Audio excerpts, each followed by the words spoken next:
మనతో పాటు BRS corporator హైదరాబాద్లోనే యాక్టివ్ పాలిటిక్స్గా ఉమెన్గా పేరు పొందినటువంటి హేమా సామాల్ గారు మనతో ఉన్నారు. ఒకసారి మాట్లాడే ప్రయత్నం చేద్దాం. అక్క, ఈ సమావేశానికి గల కారణాలు ఏంటి? దీనికి ఎందుకు పెడుతున్నారు ఈ సమావేశం? అంటే ఇప్పుడు బీఆర్ఎస్ పార్టీ ఏర్పాటై 25 ఇయర్స్ అయిపోతుంది. సిల్వర్ జూబ్లీ కార్యక్రమాలు కానివ్వండి, ఒక బహిరంగ సభ, లేదంటే అట్లనే మన పార్టీ మెంబర్షిప్ కానివ్వండి, ముఖ్య నాయకులకు అందరికీ గ్రౌండ్ లెవెల్లో ఇంకా కూడా క్యాడర్ని ఏమంటారు యాక్టివ్ చేసి ప్రజలు ఎదుర్కొంటున్న ఈ 1 ఇయర్ నుంచి కాంగ్రెస్ పార్టీ తరఫు నుంచి ఏదైతే ప్రజలు సమస్యలు ఎదుర్కొంటున్నారో దాని గురించి అంటే కాంగ్రెస్ పార్టీని ఎట్లా ఎదుర్కోవాలి అవన్నీ కూడా దిశానిర్దేశం చేయడానికి కేసీఆర్ గారు ఈరోజు వస్తున్నారు. ముఖ్యంగా పార్టీని బలోపేతం చేసుకోవడానికి కింది స్థాయి నాయకులని ఇంకా కూడా ఇప్పుడు సార్ రీసెంట్గా అన్నట్టు పదవులు కూడా ఇచ్చుకొని వాళ్ళని ఇంకా కూడా పార్టీలో భాగస్వాములు చేసుకొని అన్ని విధాలుగా ప్రజలకి మంచి చేసే విధంగా కూడా ఈ మీటింగ్ ఏర్పాటు చేయడం జరిగింది. అండ్ చాలామంది డిస్ట్రిక్ట్ల నుంచి కానివ్వండి, ఎమ్మెల్యేలు, ఎక్స్ ఎమ్మెల్యేలు, ముఖ్య నాయకులు అందరూ కూడా ఈ కార్యక్రమంలో పార్టిసిపేట్ చేసి తర్వాత ఏదైతే గైడెన్స్ కేసీఆర్ గారు ఇస్తారో ఆ ప్రకారం మేమందరం ముందుకెళ్ళడానికి సిద్ధంగా ఉన్నాం. మేము అభివృద్ధి కార్యక్రమాలు చాలా చేస్తున్నాం. వచ్చిన సంవత్సరంలో ఇంత అభివృద్ధి చేస్తున్నాం కూడా కావాలనే బీఆర్ఎస్ పార్టీ ఎందుకు అనేది కాంగ్రెస్ పార్టీ ఆరోపణ. అంటే గతంలో బీఆర్ఎస్ ఉన్నప్పుడు అభివృద్ధి అని అంటే కట్టడాలు, యూజువల్గా బిల్డింగ్లు కట్టడాలు, కాలేజీలు కట్టడాలు, ఫ్లైఓవర్లు కట్టడాలు, కాళేశ్వరం లాంటి ప్రాజెక్టులు అట్లాంటి వాటిని డెవలప్మెంట్ అంటారు. కానీ నిరుపేదలైన మిడిల్ క్లాస్ ఫ్యామిలీస్ అయినా కూడా చిన్న స్థాయిలో ఉన్న వ్యక్తులను కూడా వాళ్ళ బుల్డోజర్లు పెట్టి వాళ్ళ పొట్టగొట్టి రోడ్ పాలు చేసేసి ఎక్కడికక్కడ ఉన్న బిల్డింగ్లంతా కూడా డిస్ట్రాయ్ చేసి తీసుకురావడం అనేది అభివృద్ధి అనేది ఎవరు అనరు. అని వాళ్ళ ఉద్దేశంలో కట్టడం కంటే కులగొట్టడం అభివృద్ధి అనేది వాళ్ళు నేర్చుకున్న పద్ధతి అనేది మాకు అర్థమవుతుంది. యూజువల్గా ఎవరైనా కూడా అభివృద్ధి అంటే ఒక రోడ్లు వేయడము, లేదంటే పేదలకు ఇచ్చిన సంక్షేమ పథకాలు వాళ్ళకి అందించడము, అట్లాంటివి అభివృద్ధి అంటారు. కానీ ఉన్నోళ్ళు వాళ్ళ కష్టంతో బతికేటోళ్ళని కూడా రోడ్డు మీదకి తీసుకొని వచ్చి పడేసే వాళ్ళని అభివృద్ధి అన్నారు. అది మరి క్లియర్గా ఈ 1 ఇయర్ నుంచి చూస్తున్నారు. ఎక్కడ కూడా బీఆర్ఎస్ పార్టీ చేసిన కార్యక్రమాలలో 1% కూడా రేవంత్ రెడ్డి గారు ఇప్పటిదాకా చేయలేదు. చేయకపోగా ఉల్టా ఉన్న కట్టడాలను అన్నీ కూలగొట్టి పేదలను ఇబ్బంది పెట్టే ప్రయత్నం చేస్తుంది. ఇదే మొత్తం 1 ఇయర్ నుంచి జరిగే కార్యక్రమం. కామారెడ్డి డిక్లరేషన్లో రాహుల్ గాంధీ గారు చెప్పారు క్లియర్గా, మేము బీసీలకి రిజర్వేషన్ మా ప్రభుత్వం రాగానే మేము వాళ్ళకి వర్తింపజేస్తాము. కానీ ఇప్పుడు అసెంబ్లీ సాక్షిగా అదే రేవంత్ రెడ్డి గారు మేము 42% మా పార్టీ తరఫున ఇస్తాము, మరి బీఆర్ఎస్ కూడా ఇవ్వడానికి సిద్ధంగా ఉందా అని చెప్పి ఆయన అడగడం జరుగుతుంది. బీఆర్ఎస్ పార్టీ ఆల్రెడీ ఇచ్చిందండి. కొత్తగా బీఆర్ఎస్ పార్టీ ఇంకా చేయడానికి ఏం లేదు. ఆల్రెడీ గతంలో పార్టీ ఏర్పాటైన 10 రోజుల్లోనే కులగణన సర్వే అనేది ఒకటి ఏర్పాటు చేసి బీసీల సంఖ్య ఎంత ఉన్నారు, వాళ్ళకి ఏమేమి చేయాలి ఏంటిది అనేది ఒక కార్యాచరణ పెట్టుకొని ముందుకెళ్ళడం జరిగింది. మేము ఎన్నోసార్లు సార్ దాన్ని ఆమోదించి సెంట్రల్కి పంపించినా కూడా వాళ్ళు దాన్ని యాక్సెప్ట్ చేయలేదు. వీరొచ్చి కామారెడ్డి సాక్షిగా మేము బీసీలకు అది చేస్తాం ఇది చేస్తామని చెప్పారు తప్ప అది చెప్పడానికే ఉంది, కానీ గ్రౌండ్ లెవెల్లో రియాలిటీ లేదు. బీసీ కులగణన చేసారు ఇప్పుడు దాకా. మీరు చూసుకుంటే గతంలో కేసీఆర్ గారు చేసినప్పుడు దానికంటే ముందు 52% బీసీలు ఉండే, కానీ ఇప్పుడు వాళ్ళు చేసిన కులగణనలో 46% వచ్చింది. ఎట్లా తగ్గుతుంది? ఏదైనా కూడా పెరుగుతారు, కానీ ఇప్పుడు వేరే దేశాల నుంచి రాష్ట్రాల నుంచి మొత్తం తెలంగాణ రాష్ట్రంలో వచ్చి సెటిల్ అవుతున్నారు చాలామంది. సో ఇంకా పెరుగుతుంది తప్ప తగ్గదు. సో ఏ రకంగా తగ్గింది? బీసీల మనోభావాలను దెబ్బతీయడానికి కులగణన పెట్టుకున్నాడు. అండ్ కులగణన అంటే ఇష్టం వచ్చినట్టు నీకు బాత్రూమ్ ఉందా, ఏసీ ఉందా, అవన్నీ గవర్నమెంట్కి ఏం సంబంధం? నువ్వు అప్పు చేసినావా, ఏ రకంగా తీసుకున్నావు, ఎట్లా కడుతున్నావు, ఇవన్నీ గవర్నమెంట్కి అవసరం లేదు. కులగణన అంటే మీనింగ్ అంటేనే నువ్వు ఏ క్యాస్ట్, ఏం చదువుకున్నావు, ఎంతమంది ఉన్నారు, ఇది మాత్రమే మనకు కావాలి. సో అది కాకుండా ఇష్టం వచ్చినట్టు ఏదేదో క్వశ్చన్లు చేసి టైం పాస్ చేసి టైం వేస్ట్ చేసి ఇప్పుడు బీసీలు అందరూ 46% ఉన్నారు మేము చేస్తామని చెప్పేసి ఏమంటారు అసెంబ్లీ సాక్షిగా పెట్టి మా బీసీలను అందరినీ మనోభావాలు దెబ్బతీసే ప్రయత్నం చేశారు. అండ్ ఒకవేళ వీరు చేసిన బీసీ కులగణన కరెక్ట్ అయితే వాళ్ళ మాట మీద వాళ్ళు ఉండాలి. మా నాయకులు అందరూ కూడా వాళ్ళని క్వశ్చన్ చేసిండ్రు. అంటే ఏ రకంగా ఇది తక్కువ అయింది, ఎట్లా చేసిరు ఏంటిదని అడిగితే అది చెప్పలేక వారు ఇప్పుడు దాన్ని మళ్ళీ 10 రోజులకి పెంచి మేము ఇంకా చేస్తామని అంటే వాళ్ళు ఒప్పుకున్నారు. మేము చేసింది కరెక్ట్ కాదు, దీంట్లో తప్పులు తడకలు ఉన్నాయి, మేము మళ్ళీ చేస్తాం, మళ్ళీ అందరూ పార్టిసిపేట్ చేయండి అని చెప్పి ఒప్పుకున్నారు. సో వారికి ఏది చేయాలన్నా ఇంట్రెస్ట్ లేదు. బీసీ కార్పొరేషన్ ఏర్పాటు చేసింది. ఇప్పుడు దాకా దానికి ఎంత నిధులు ఇచ్చారు, ఆ నిధులతో ఎంతమంది బీసీలని లైఫ్ బాగు చేశారు. అప్పుడు గతంలో ఉన్నప్పుడు కేసీఆర్ గారు బీసీ భవన్లు కట్టినారు, బంజారా భవన్లు కట్టినారు. బీసీ కార్పొరేషన్ ఏర్పాటు చేసి 40 కోట్ల పైగా బీసీలకి అభివృద్ధి కార్యక్రమంలో అంటే వారికి కులపరంగా వారికి మంచిగా చేసుకోవడానికి వారికి నిధులు కూడా కేటాయించడం జరిగింది. 1 ఇయర్ నుంచి నువ్వు చేసింది చెప్పడమే తప్ప రియాలిటీలో ఎక్కడ మనకు కనిపిస్తలేదు. సో వాళ్ళది పని తక్కువ, పబ్లిసిటీ ఎక్కువ ఉంది రేవంత్ రెడ్డి. 10 సంవత్సరాలు బీసీలు పట్టించుకోలేదు, ఇప్పుడు ఒకేసారి బీసీ నినాదం ఎత్తుకొని ప్రజల ముందుకు వెళ్తున్నారు. అంటే ఇది రాజకీయ స్వార్థం కోసం మాత్రమే వెళ్తున్నారు అని చెప్పి కాంగ్రెస్ పార్టీ 1 year నుంచి వీళ్ళు బీసీలను పట్టించుకున్నారు. అసలు ఒక్కసారి వాళ్ళ క్యాబినెట్లో కానివ్వండి, వాళ్ళ ఎమ్మెల్యేలలో బీసీల సంఖ్య ఎంత ఉందన్నది మీరు తీయండి. మా దాంట్లో మా నాయకులు కానివ్వండి, కింది నుంచి పై స్థాయిలో బీసీలు ఎంతమంది ఉన్నారో క్లియర్గా మీకు చెప్తాం. బీసీలు ఎక్కువ సంఖ్యలో ఉన్నారు, వాళ్ళందరూ కూడా ఉన్నత స్థాయిలో ఉన్నారు, వాళ్ళు కార్పొరేషన్ ఏర్పాటు చేశారు. ఇప్పుడు దాకా నువ్వు బీసీలకు చేస్తా అన్న హామీలు ఏవి?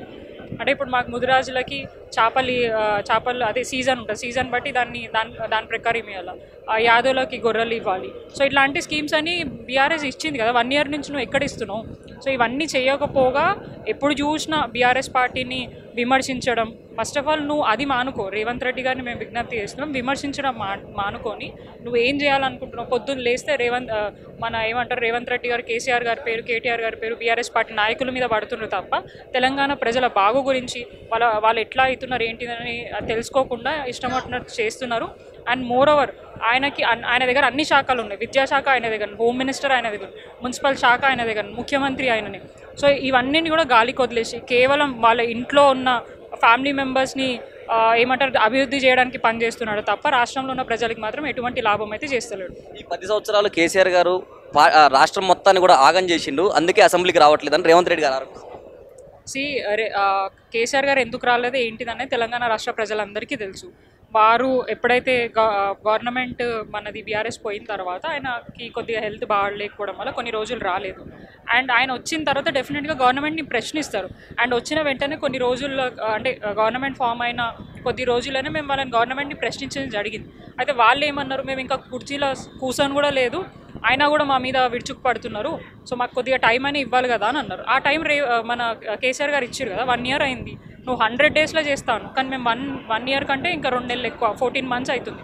ఇప్పుడు దాకా కూడా ఎటువంటి హామీలు పూర్తి స్థాయిగా ఇంప్లిమెంట్ చేయాలి.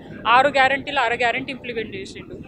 మీరు వెళ్ళండి గ్రౌండ్లో అడగండి, మహిళలకి 2500 వస్తున్నాయా, తులం బంగారం వస్తుందా, ఆడపిల్లలకి స్కూటీలు ఇచ్చిండా, 200 units చాలామందికి వచ్చిందా, పెన్షన్ పెంచినారా, అండ్ ఏవైతే కేసీఆర్ కిట్టులు కానివ్వండి, న్యూట్రిషన్ కానివ్వండి, అవన్నీ పూర్తి స్థాయిగా అందుతున్నాయా లేదా మీరు క్లియర్గా ప్రజలను అడిగితే తెలుస్తుంది.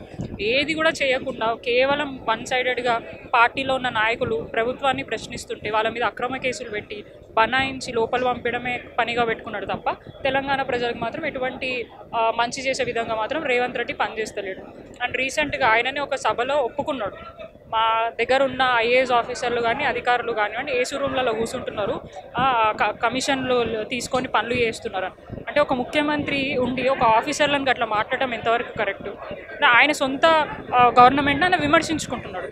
సో ప్రజలు విమర్శించడానికి తావిచ్చింది ఆయనని. సో ఇంత జరుగుతున్నా కూడా ఆయననే ఒప్పుకున్నాడు కాబట్టి ప్రజలు డెఫినెట్గా అంటారు. 10 మంది ఎవరైతే పార్టీ ఫిరాయించిన ఎమ్మెల్యేలు ఉన్నారో వాళ్ళ సంభాషణ కూడా తీసుకొచ్చే అవకాశం డెఫినెట్గా ఉంటుంది. బై ఎలక్షన్లు వచ్చే అవకాశం ఉంది.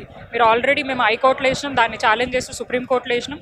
సుప్రీంకోర్టు ఆల్రెడీ స్పీకర్ గారికి కూడా నోటీస్ ఇచ్చింది, ఎందుకు 10 మంది ఎమ్మెల్యేలు పార్టీ మారాల్సి వచ్చింది, వివరణ ఇవ్వండి అన్నారు. సో ఆ వివరణ ఇవ్వలేక టైం కావాలి అన్నారు. మరి ఆ టైం ఎప్పుడు దాకా 4 ఏళ్ల తర్వాత వస్తుందా, ఈ టైంలోనే ఇన్ కేస్ వాళ్ళకి ఎటువంటి డెసిషన్ తీసుకోకపోతే స్పీకర్ ఆఫీస్ నుంచి డెఫినెట్గా కోర్టు మాత్రం మనకు అనుకూలంగానే డెసిషన్ ఇస్తుంది. ఎందుకంటే పార్టీ మారాలంటే ఒక సంఖ్యాబలం ఉండాలి. గతంలో బీఆర్ఎస్ కూడా ఇట్లా చేసింది అని అంటే బీఆర్ఎస్లో మిలీనియం అయినరు, ఆ పార్టీ అంతా 1-sidedగా అందరు వచ్చి కలిసిరు కాబట్టి అక్కడెక్కడ బై ఎలక్షన్లు రాలి. ఇక్కడ అట్లా కాదు కదా, 10 మంది వాళ్ళ స్వార్థం కోసం, స్వలాభం కోసం, వాళ్ళ ఆస్తులు కాపాడుకోవడం కోసం వాళ్ళ పార్టీలు మారింది. ఇప్పుడు అభివృద్ధి అంటున్నారు, ప్రతి ఒక్కరు ఎవరు పోయినా కూడా అభివృద్ధి కోసం పోయినామన్నారు. ఒకసారి పోయిన పార్టీ మారిన ఎమ్మెల్యేలే కానివ్వండి, మేయరే కానివ్వండి, ఇంకెవరైనా కానివ్వండి, ఏం అభివృద్ధి జరిగిందో 1 yearలో వాళ్ళ హయాంలో మాకు చూపిస్తే బాగుంటుంది.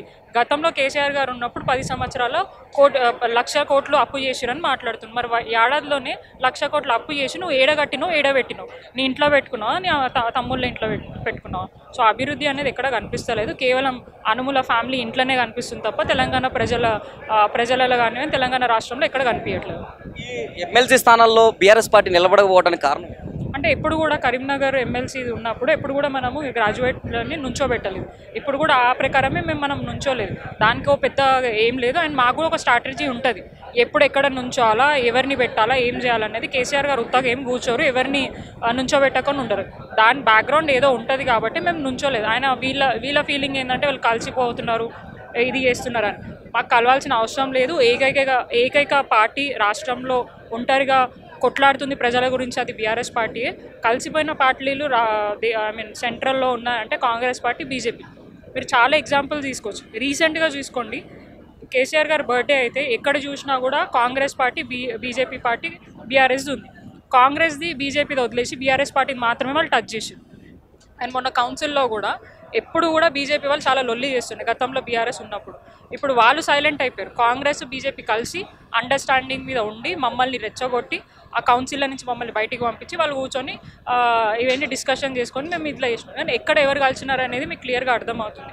రాష్ట్రంలో ఏ ఇన్సిడెంట్ జరిగినా కూడా బీజేపీ వాళ్ళు ఇప్పుడైనా కళ్ళు తెరవండి. రాష్ట్రంలో ఉన్నది బీఆర్ఎస్ పార్టీ కాదు, కాంగ్రెస్ పార్టీ. ఏమైనా తప్పులు జరిగినా ఏదైనా ముఖ్యమంత్రి రేవంత్ రెడ్డి ఉన్నాడు, ఆయనను ప్రశ్నించాలి. కానీ అంటే కేసీఆర్ మీద పడడం, బీఆర్ఎస్ పార్టీ నాయకుల మీద పడడం కాదు. ప్రశ్నించాలనుకుంటే వాళ్ళని ప్రశ్నించాలి, కానీ వాళ్ళని వదిలేసి బీఆర్ఎస్ పార్టీ వాళ్ళని పట్టుకుంటే ఏమొస్తుంది? అయిపోయింది, గతం అయిపోయింది. ఇప్పుడు ఫ్యూచర్ చూసుకోవాలి. గతంలో తవ్వడము అది జరుగుతుంది ఇది జరుగుతుంది అనేది కరెక్ట్ కాదు. Thank you.